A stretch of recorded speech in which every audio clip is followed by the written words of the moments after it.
So good morning students. Now we have to start with the next category of the microorganism, that is the fungi.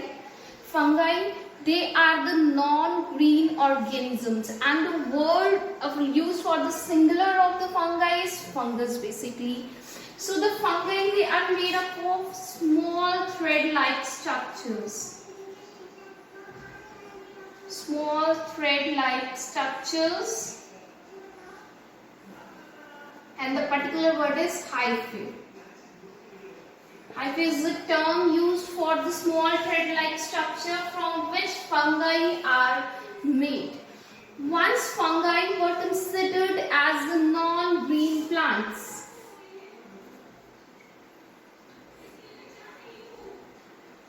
They were once considered as non-green plants, but then it was found they lack chlorophyll. They lack chlorophyll.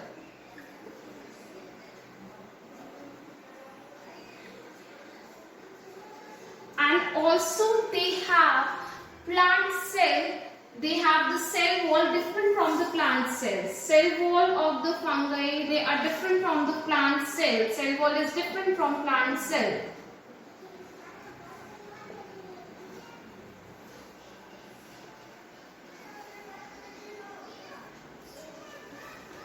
So students, they lack chlorophyll, they have cell wall that is different from the plant cells, so they were not considered as a plant. So they cannot prepare their food. So either their mode of nutrition is saprophytic or parasitic. So this is the mode of nutrition of the fungus. Either they are saprophytic or they are parasitic.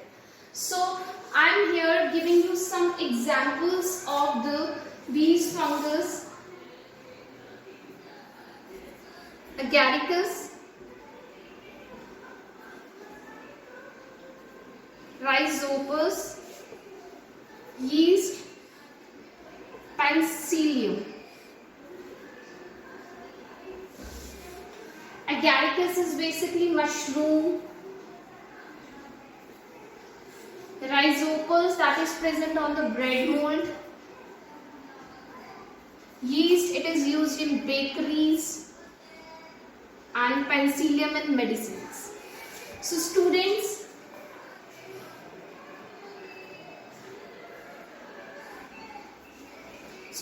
these are examples of fungi.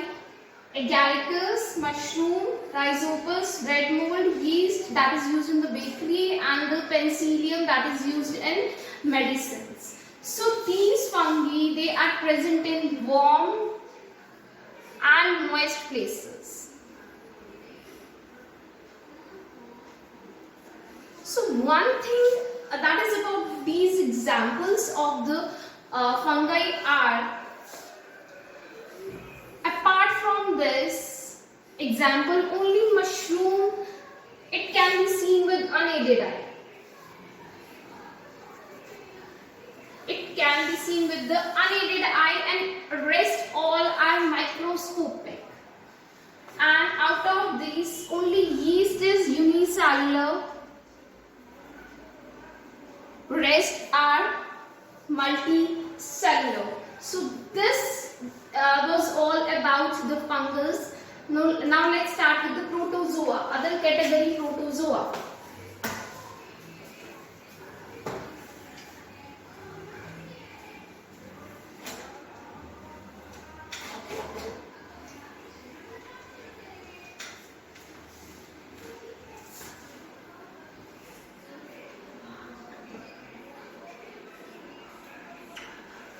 So students, protozoa, the next category, the fourth category of the microorganism, protozoa, they are like little organisms.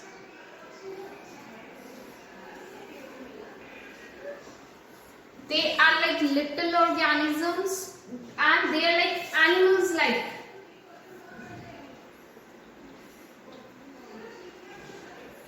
Why? Because they lack chlorophyll.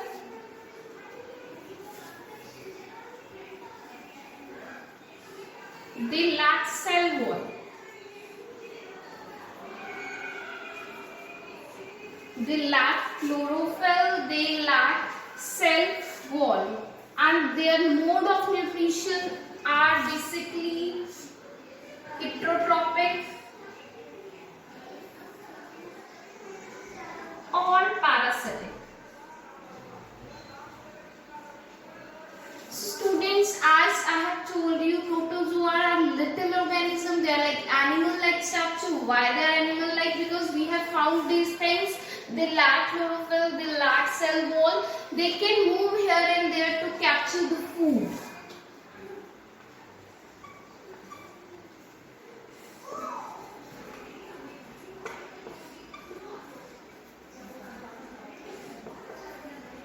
Mode of nutrition, as I told you, heterotrophic or parasitic. So, one parasitic protozoa is Plasmodium. Plasmodium. Do you remember what disease? Which disease is caused by Plasmodium? Yes, malaria. So the malaria is the disease that is caused by the Plasmodium.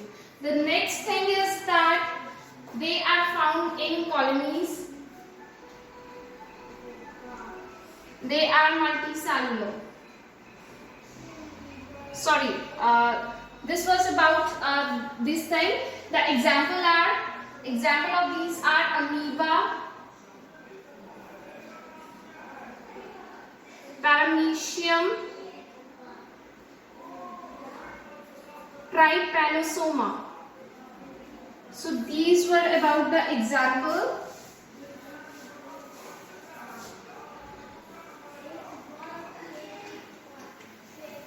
And one more thing about these protozoa is they are generally aquatic and found in colonies. So I am summarizing the characteristic. First was they are like little animals. They lack cell wall. They lack chlorophyll. Three were these. They are having the heterotrophic or parasitic mode. Fourth one, they are aquatic. They found in colonies. So these was about 6, and the examples are amoeba, paramecium, and trypanosoma. The next is about the viruses. The next category is virus. So student, now the whole world is in danger because of the fear of a virus. Yes, the name is coronavirus. So students, what is the basic feature of a virus? I just want to tell you about these viruses. The virus basically, it is a organism that is very, very tiny. It cannot be seen by simple or compound microscope.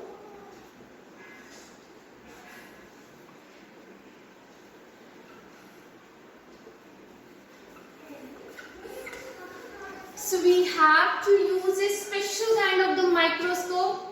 Not working. These microscope not working to see the virus. We have to use an electron microscope.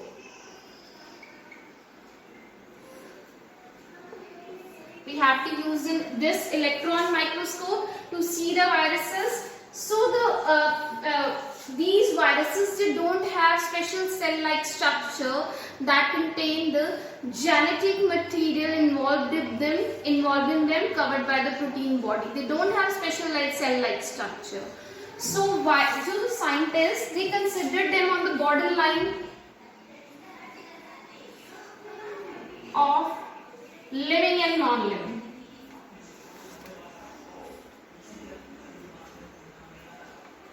So student, viruses are on the borderline of living and non-living organisms. Why?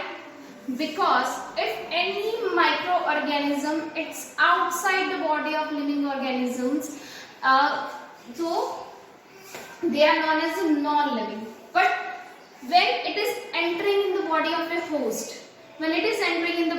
host, it reproduces and carry out the other life processes, students. So whenever any virus is entering in our body, outside our body, it is non-living.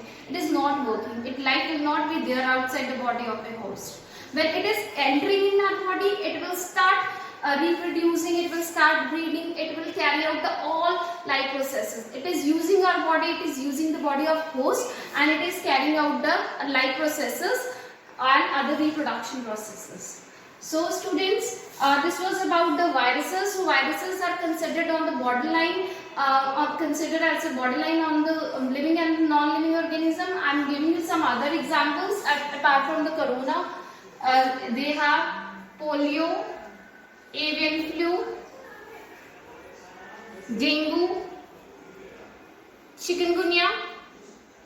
So these was about the viruses. Viruses can affect the can affect the human beings also. Why they are affecting? Because they are more harmful as compared to the bacteria, because they are completely parasitic. They are using our body system to carry out their life processes. They are infecting us in very many ways. They are infecting the animals by giving the various diseases. They are also infecting the plants also. So some viruses also infect bacteria even.